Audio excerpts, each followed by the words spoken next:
Somos católicos para la gloria de Dios. A veces nos cuestionamos si se nos prohíbe a los católicos leer la Biblia protestante. Según el criterio católico, las traducciones vernáculas, es decir, las traducciones a las distintas lenguas realizadas por los reformadores, a menudo estaban enfocadas para favorecer la postura protestante. De ahí que el Concilio de Trento insistiera en que se siguiera empleando la Biblia Vulgata Latina para la lectura pública en los sermones y en las explicaciones, tal como había venido haciendo la Iglesia durante siglos. Las traducciones protestantes de la Biblia se llevaban a cabo sobre las lenguas originales, hebreo, arameo y griego, y muchas son copiadas de la Biblia católica con algunos errores de traducción. Además, la Iglesia Católica quería que la Biblia tuviera notas a pie de página para salvaguardar tanto sus enseñanzas con respecto a la fe y a la moral como las interpretaciones de los padres de la Iglesia. De ahí que se aconsejara a los católicos que no leyeran Biblias protestantes para evitar que se les fuera adoctrinando sutilmente en contra de sus propias creencias. Además, los protestantes ciertamente no leían Biblias católicas, en parte porque suponían que estas Biblias no eran correctas y contenían disimuladamente la enseñanza de la doctrina de la Iglesia Católica. Pero, ¿y cuál será la diferencia entre el contenido de la Biblia católica y la protestante? Por lo que se hace referencia al Nuevo Testamento, la Biblia católica y la Biblia protestante tienen el mismo número de libros, 27, que aparecen también en idéntico orden. Las primeras ediciones de la traducción, las que hizo Lutero del Nuevo Testamento, él cambió el orden de los libros del Nuevo Testamento. Ya no va más este cambio que él hizo. Ya hoy día es una anécdota histórica. La diferencia se encuentra en el Antiguo Testamento. Los judíos y la mayoría de protestantes tienen un Antiguo Testamento de solo 39 libros y nosotros tenemos 46. La Iglesia Ortodoxa, la Iglesia Oriental, a veces han coincidido con el más amplio canon católico de los libros e incluso han llegado a proponer otro aún más extenso. Los 7 libros del Antiguo Testamento católico que no están en la Biblia protestante son aquellos denominados deuterocanónicos y los protestantes los llaman apócrifos. Son el libro de Tobías, Judith, primera y segunda de Macabeos, la sabiduría de Salomón, el Siracida, que es el eclesiástico, y Baruch. También hay una parte de algunos fragmentos de Esther y de Daniel. Los cristianos los conocieron a través de la traducción de los 70, la Septuaginta, que es una traducción griega llevada a cabo por los judíos anteriores a Cristo y que fue la Biblia aceptada generalmente por la iglesia primitiva. Los libros en griego ellos fueron rechazados por no estar escritos en versión hebrea o aramea, porque los teólogos católicos recurrían precisamente a esos libros para defender algunas doctrinas rechazadas por los reformadores, por ejemplo, la plegaria de Judas Macabeo y sus hombres pidiendo que los pecados de los soldados muertos fuesen perdonados a la luz de la resurrección de los muertos. Esto se interpretaba como una defensa del purgatorio, doctrina no aceptada en el protestantismo. Tanto los libros de los macabeos como el libro de la sabiduría testimonian la creencia en la vida después de la muerte. Así pues, estos libros son necesarios para el estudio de la Sagrada Escritura. Junto a los salmos, el Sirácida, o sea, el eclesiástico, que fueron los más estudiados por los padres de la Iglesia y que les resultaron muy útiles para la formación cristiana. Si asistimos diariamente a la celebración de la Santa Misa durante 3 años y atendemos tanto a las lecturas como a la explicación de ellas por parte del sacerdote en las homilías, podemos decir que ya leímos toda la Biblia. Para comenzar a leer la Biblia de manera personal, lo mejor sería leer aquellos libros de la Biblia que por su misma naturaleza se nos hacen más atractivos y como fáciles de entender y que tratar. Bueno, eso sería lo mejor antes que empezar a recorrer página por página, de principio a fin, toda la Biblia. Los salmos son hermosas oraciones de magníficas experiencias, muy inteligibles y conmovedores. Y no hace falta conocer la historia de Israel para leerlos y comprenderlos. También es interesante conocer la historia desde el principio, pasar del Génesis a la primera parte del Éxodo, luego algunos fragmentos de los jueces, de Samuel, de los reyes y conocer la historia de la monarquía de ese tiempo. Luego podemos retomar la historia del final de los reyes con fragmentos de Esdras, Nehemías, hasta el libro primero de los Macabeos para ver lo que ocurrió con la caída de la monarquía y luego el regreso de los judíos del exilio. Algunos fragmentos de los profetas y la sabiduría también son preciosos. Libros como la sabiduría, que es el último, que está en el Antiguo Testamento.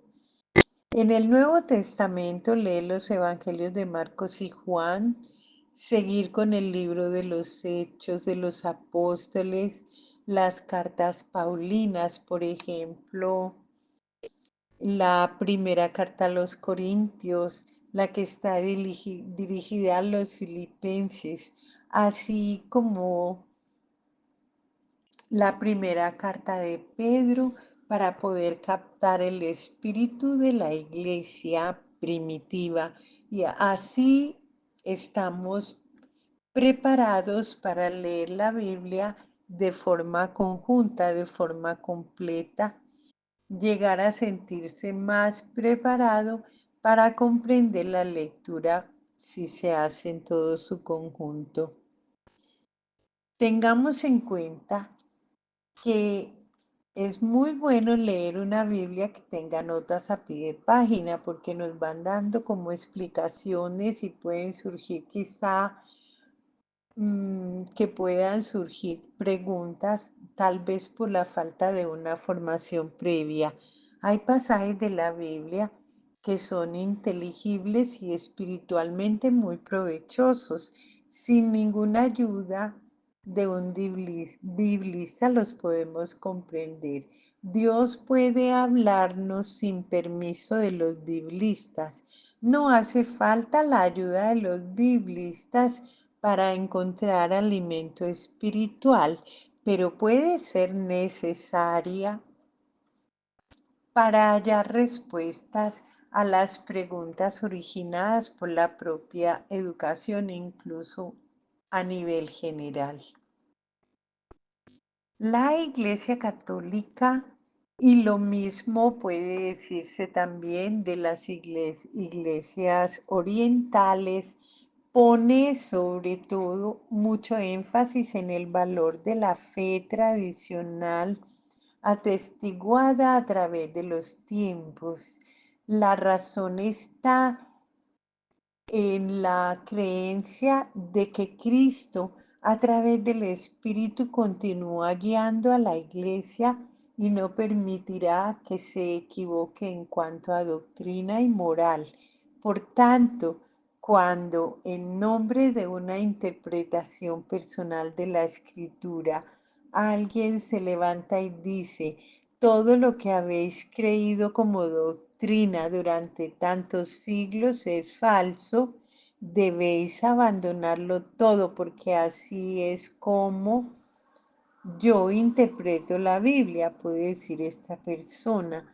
La Iglesia Católica se ha resistido a esto porque desconfía de aquellas interpretaciones de la Biblia que refutan cuanto ha sido enseñado doctrinalmente en las declaraciones oficiales de la Iglesia.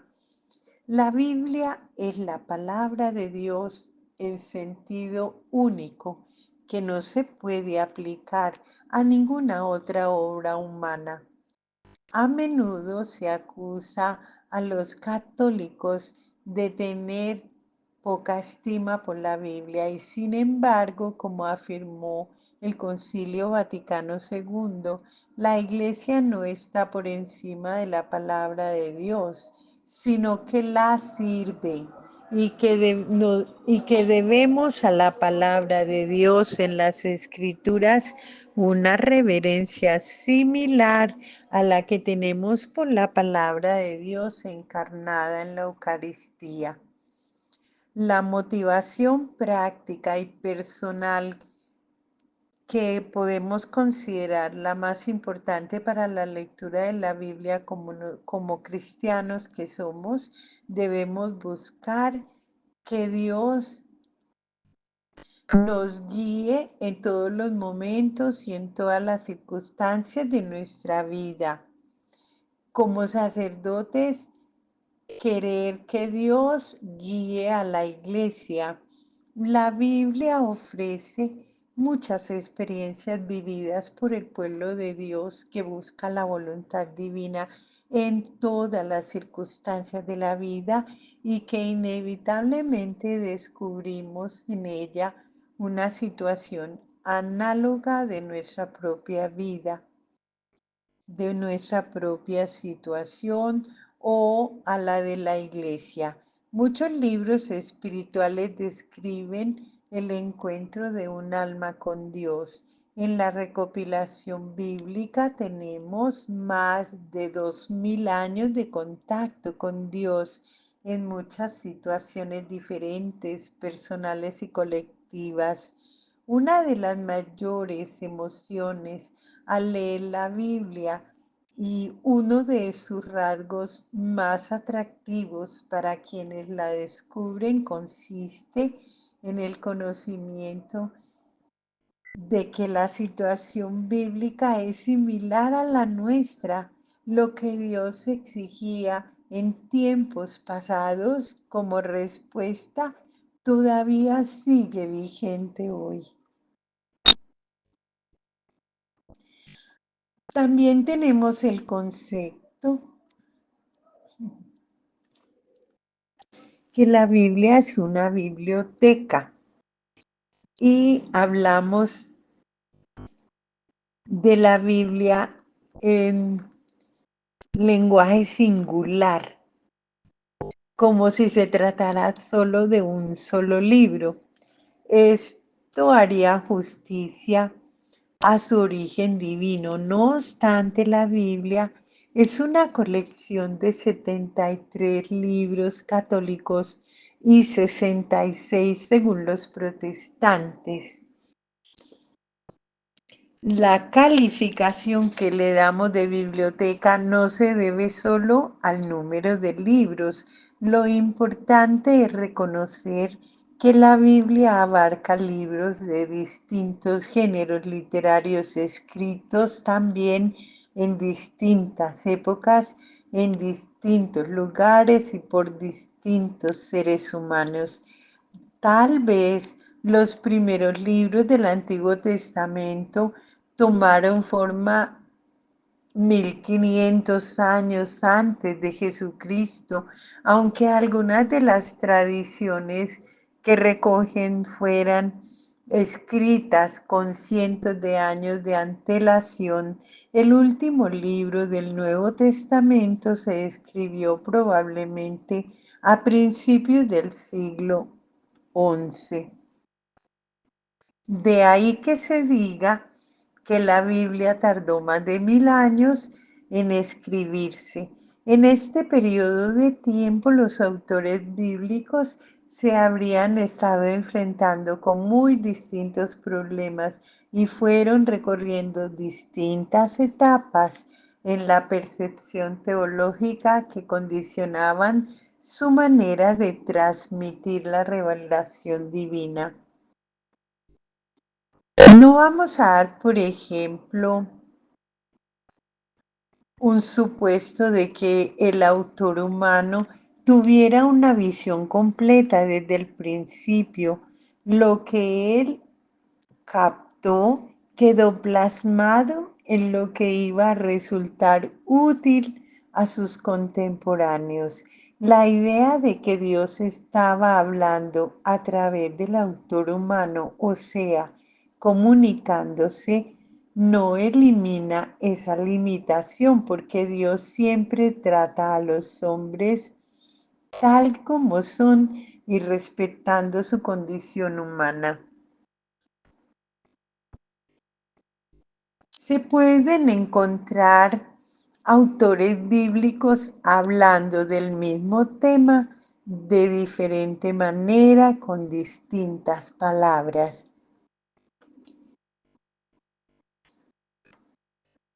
Algunas personas se escandalizan al oír que de pronto en la Biblia no se cuenta todo como ocurre literalmente. La gente ya ha tomado conciencia de que hay algunos fragmentos de la Biblia que no son relatos literales de una historia real, que se puedan escandalizar cuando lo oyen bajo los auspicios de la iglesia, depende seguramente de cómo se diga. No es útil que alguien desde un púlpito proclamara que este o aquel episodio bíblico jamás ocurrió. Esto es de mal gusto, de mala pedagogía, también de mala teología, porque se pone a proclamar en la iglesia que los reyes magos no existieron. Se sabe perfectamente que hay motivos serios para dudar de la historicidad literal del episodio de los magos en la narración que hace Mateo, por ejemplo, de la infancia de Jesús. No obstante, afirmar rotundamente que los magos no existieron va más allá de lo que pueden demostrar los estudios bíblicos. Resulta difícil demostrar una negación rotunda, de manera que sobre una base puramente científica no debería hacerse no debería hacerse pedagógicamente esta pequeña dosis de conocimiento negativo puede resultar espiritualmente útil a los fieles y se supone que lo anunciado en el templo tiene como objetivo ayudar a que la gente progrese en el conocimiento de Dios. ¿Cómo iban a relacionarse más íntimamente con Dios por saber que no existieron los magos? Teológicamente ese planteamiento distrae de aquello que en verdad nos quiere transmitir el relato que aparece. Entonces, como si tuviera como primer objetivo transmitirnos unos hechos. Y la manera de predicar o enseñar sobre el relato de los Reyes Magos a una comunidad de fieles es presentando en el contexto a unos sabios que llegan de Oriente anunciando la revelación de Dios sobre Israel. Así de esta manera los oyentes pueden llegar a comprender el mensaje que dice Mateo, que estos gentiles, a partir de una fuente de conocimiento a la que tenían acceso, como era la de interpretar los astros, llegan para adorar a Dios, aun cuando sigan necesitando la ayuda de las escrituras hebreas para averiguar precisamente dónde había nacido el rey de los judíos. Cuando se muestra a los oyentes hasta qué punto el relato que nos hace Mateo en la infancia de Jesús nos está repitiendo simbólicamente relatos del Antiguo Testamento, se les puede decir consecuentemente que este relato de los magos no es historia tomada al pie de la letra, pero sin poner demasiado el acento en la falta de historicidad para no perder de vista el valor teológico del relato. No hay nada escandaloso en predicar o enseñar cada uno de los libros de la Biblia según su propio género literario, la historia como historia, la parábola como parábola, siempre que el predicador o maestro respete tanto la finalidad propia del libro como lo que nos quiere transmitir. Para servir a la verdad de Dios, se ha de buscar lo mejor de la percepción humana. Ponemos en peligro la aceptación de la verdad divina si enseñamos algo que es falso. Tarde o temprano, quienes oyen a un predicador que está hablando, por ejemplo, de Jonás como de un episodio histórico o de los primeros capítulos del Génesis como si fueran científicos, se darán cuenta de la falsedad de tal presentación y en consecuencia rechazarán la verdad divina inspirada, contenida en esos capítulos. Al exponer cualquier pasaje de las Escrituras, no hay por qué plantear problemas que los oyentes no pueden comprender fácilmente. Ahora bien, un discreto silencio sobre temas extremadamente complicados no es lo mismo que enseñar o predicar algo que ya se tiene por falso. Cuando uno está hablando a niños, algo que se tiene por falso o cuando se les dice a los niños que sobre la estrella que apareció en Oriente, que fue la que dirigió hacia Jerusalén hasta posarse sobre Belén, la preocupación de estos niños no se planteará si todo esto ocurrió o solo es un cuento. El reto para el maestro o predicador tal vez sea mantenerse en una línea media entre la afirmación de que todo aconteció al pie de la letra y la sugerencia de que solo es un cuento. Se trata de un relato que nos transmite la verdad inspirada de Dios.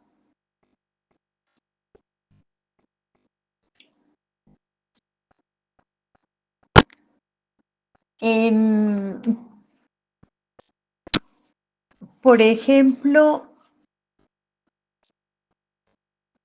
se ha dicho que si es verdad que Pablo escribió las cartas o no, las cartas a los corintios, o si otro escribió por él. Solo hay que responder a una cuestión, si una comprensión adecuada de inspiración nos permite afirmar que Pablo no escribió una carta que empezara con las palabras como él la empieza, de Pablo por la voluntad de Dios o apóstol de Cristo, y mi respuesta será que sí, o la respuesta de cualquiera va a decir sí que Pablo sí escribió la carta. Nuestra imagen de cómo se desarrolló la iglesia primitiva puede verse muy influenciada por la identificación del autor. Si Pablo escribió las cartas pastorales durante su vida, significa que era ya una preocupación importante la estructura de la iglesia y quienes habían de ser presbíteros, obispos y cómo había de controlarse la enseñanza a principios de los años 60. Si la gran mayoría de los críticos están en lo cierto y no fue Pablo quien escribió las cartas, el problema surgirá precisamente porque la generación apostólica de la cual Pablo era un representante ya había desaparecido y por tanto existía el problema de quién debería tener la responsabilidad de pastorear y enseñar a las iglesias cristianas. Si Pablo escribió las cartas a los colosenses, a los efesios durante su vida, entonces su teología había girado notablemente en el sentido de que la eclesiología ya empezaba a destacar, llegando así a sustituir a la cristología como temática principal.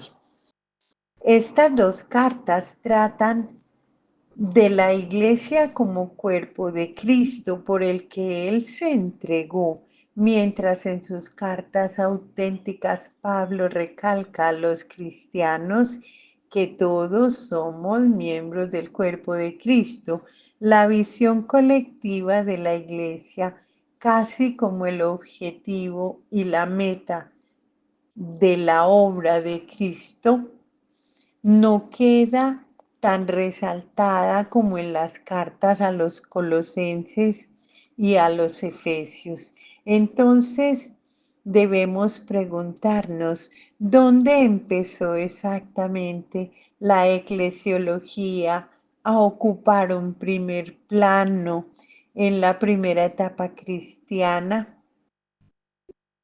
Muchos más ejemplos de la importancia que tiene esta problemática se deriva de quien sea el autor de los escritos.